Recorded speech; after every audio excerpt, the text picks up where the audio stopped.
আসসালামু আলাইকুম viewers, yummy food collection আপনাদের সবাইকে ওয়েলকাম জানাচ্ছি। আজকের পর্বে সবার প্রিয় চকবার আইসক্রিমের রেসিপি শেয়ার করব, আর যেটা কিনা আমি কোনো ধরনের মোল্ড ছাড়াই তৈরি করব এবং এর মধ্যে কোনো রকম ক্রিম ইউজ করব না এবং কোনো ধরনের ডিমও ইউজ করব না। আশা করছি আমার আজকের রেসিপিটা আপনাদের ভালো লাগবে, আর ভালো লাগলে লাইক, শেয়ার এবং সাবস্ক্রাইব করে আমাকে সাপোর্ট করবেন। তো আইসক্রিমটি তৈরির জন্য ফার্স্টে আমি একটি পাত্রের মধ্যে 1 কাপ পরিমাণে পানি নিয়ে নিলাম। সাথে এখানে দিচ্ছি 1 কাপ পরিমাণে গুঁড়ো দুধ। দুধের সাথে পানিটা মিক্স করে খুবই অল্প আছে এটাকে একটু জাল করতে থাকবো। এরপর এর মধ্যে দিচ্ছি 1/3 কাপ কনডেন্স মিল্ক। তারপর এটাকে মিক্স করে নিলাম। আর অন্যদিকে একটি পাত্রের মধ্যে 2 টেবিল চামচ কর্নফ্লাওয়ার নিয়ে নিলাম। আপনারা চাইলে এক্ষেত্রে অ্যারারুটও দিতে পারেন। সাথে এখানে 3 টেবিল চামচ পানি দিয়ে তারপর এটাকে ভালো করে মিক্স করে নিচ্ছি। এরপরে দুধের ওই মিশ্রণের মধ্যে কর্নফ্লাওয়ারের মিশ্রণটা ঢেলে দিলাম। আর কর্নফ্লাওয়ারটা দেওয়ার সাথে সাথে এটাকে অনবরতই নেড়ে যেতে হবে। চুলার আঁচ কম রেখে এটাকে জাল করে নিব। আর যখনই দেখা যাবে যে এর মধ্যে অল্প অল্প বলক আসা শুরু করেছে, তো সেই পর্যায়ে চুলাটা অফ করে দিতে হবে। এরপর আমি এটাকে ঠান্ডা করে নিব। আজকের চকবারগুলো তৈরি করার জন্য আমি এখানে প্লাস্টিকের গ্লাস ইউজ করব। এগুলো আপনারা যে কোনো কুকারিজ দোকানে পেয়ে যাবেন, অথবা বাসায় নর্মাল যে কাপ থাকে ওয়ান টাইমে সেসব কাপ বা গ্লাসের মধ্যেও এই চকবারটা তৈরি করে নিতে পারেন। সাথে এখানে লাগবে কিছু স্টিক। আর যখন এই মিশ্রণটা ঠান্ডা হয়ে যাবে তারপরে এই ছোট গ্লাসগুলোর মধ্যে সেই মিশ্রণটি অল্প অল্প করে ঢেলে দিচ্ছি।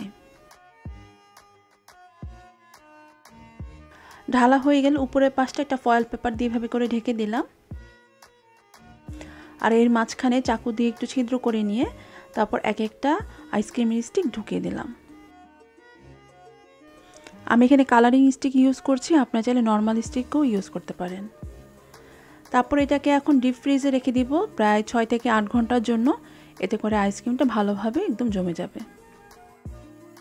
আর চকবার আইসক্রিমের উপরে কোটের জন্য একটা চকলেট সিরাপ বানাতে হবে। তো এর জন্য চুলার মধ্যে আমি একটা পাত্রের মধ্যে পানি দিয়ে দিলাম। এর উপর একটা হিটপ্রুফ বাটি দিয়ে দিলাম। এখন আমি এর মধ্যে হার্শিসের যে মিল্ক চকলেটগুলো আছে সেগুলো প্রায় মিডিয়াম সাইজে 3টা দিয়ে দিয়েছি। আর এখানে দিচ্ছি 1 টেবিল চামচের মতো কোকোনাট অয়েল। এটাকে প্রথমে নাড়াচাড়া করা কিছু নেই, একটু ওয়েট করতে হবে যেন এগুলো গলে যায়। তো যখনই এই চকলেটটা ভালোভাবে গলে যাবে তারপর আমি এটাকে নামিয়ে নিচ্ছি। আর অন্যদিকে 6 ঘন্টা পর যখন আইসক্রিমটা ভালোভাবে সেট হয়ে যাবে তারপর আমি এটাকে ফ্রিজ থেকে নামিয়ে নিলাম। এখন রুম টেম্পারেচারে থাকা নর্মাল পানির মধ্যে এই একটি মোল্ড কিছুক্ষণ একটু ধরে রাখবো। কিছুক্ষণ পানির মধ্যে ভিজিয়ে রাখলে খুব ইজিলি আইসক্রিমগুলো উঠে আসে।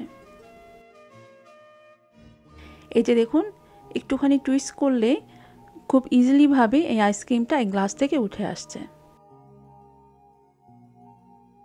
তো সবগুলো আইসক্রিম আমি বের করে নেওয়ার পর এরপরে এটাকে আবারও 1 ঘন্টার জন্য ডিপ ফ্রিজে রেখে দেব।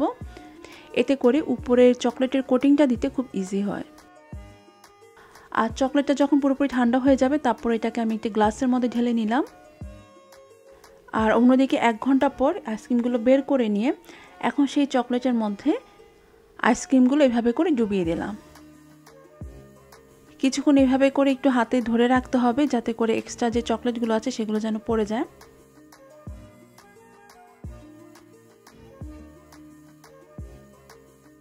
খুবই মজার এই আইসক্রিমগুলো, বাচ্চারা তো সাংঘাতিক পছন্দ করবে। অবশ্যই গরমে এই আইসক্রিমটি তৈরি করবেন এবং আমাকে জানাবেন যে আপনাদের কেমন লেগেছে। আশা করছি রেসিপিটি ভালো লাগলে আমাকে লাইক, শেয়ার এবং সাবস্ক্রাইব করে সাপোর্ট করবেন। আজকের মতো তাহলে বিদায় নিচ্ছি। সবাই খুব ভালো থাকবেন। আল্লাহ হাফেজ।